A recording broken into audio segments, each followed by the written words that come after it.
বাইকে যারা form wash করান তারা হয়তো বা এই মেশিনটার সাথে অনেকে পরিচিত।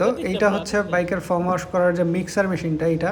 এই যে ফর্ম ঢালা হইছে, এখন এখান থেকে আপনার শ্যাম্পু এবং পানি এটার মধ্যে মিক্স করা হবে। এই প্রত্যেকটা জিনিস এই মেশিনটার মধ্যে সুন্দর করে মিক্স হবে। এই যেটার মধ্যে একটু পানি দেওয়া হচ্ছে, এই পানিটা শ্যাম্পুটা এবং ফর্মটা ভিতরে মিক্স হবে। অনেকে ডিরেক্ট ফর্ম স্প্রে করে অন্য মেশিন দিয়ে, আর যাদের এই ফর্ম মেশিনটা আছে এটা আরও কিন্তু এটা ভালো আউটপুট দিতে পারে। এখানে পানি মিক্সার করা হয়, শ্যাম্পু মিক্সার করা হয় আর ফর্ম মিক্সার করা হয়। আর এটার লেভেলটা দেখার জন্য এটার নিচে আবার একটা পাইপ দেওয়া আছে।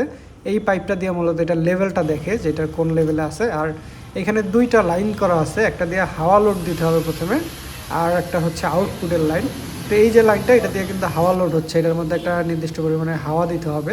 হাওয়া মেশিন থেকে এটা দেওয়া হয়েছে, এটা থেকে দিবে হচ্ছে হাওয়া ভিতরে। আর এইটা হচ্ছে ফর্মটা বাইরে আউটপুট দেওয়ার জন্য, এই হচ্ছে সেই লাইনটা।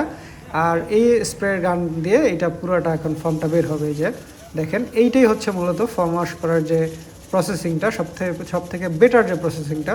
ফর্মটাকে ভালো করে মিক্সচার করে আপনার বাইকে দেওয়ার জন্য এই ফর্ম ওয়াশের যে মেশিনটা এটা দেওয়া হয়, এটা থেকে দিলে ভালো হয়। এই হচ্ছে মূলত বেটার একটা ফর্ম ওয়াশের জন্য একটা ভালো সিস্টেম। অন্য অন্য ডিরেক্ট যে ফর্ম ওয়াশ করে তার থেকে এইভাবে মিক্সার করে দিলে এটা রেজাল্টটা ভালো পাওয়া যায়।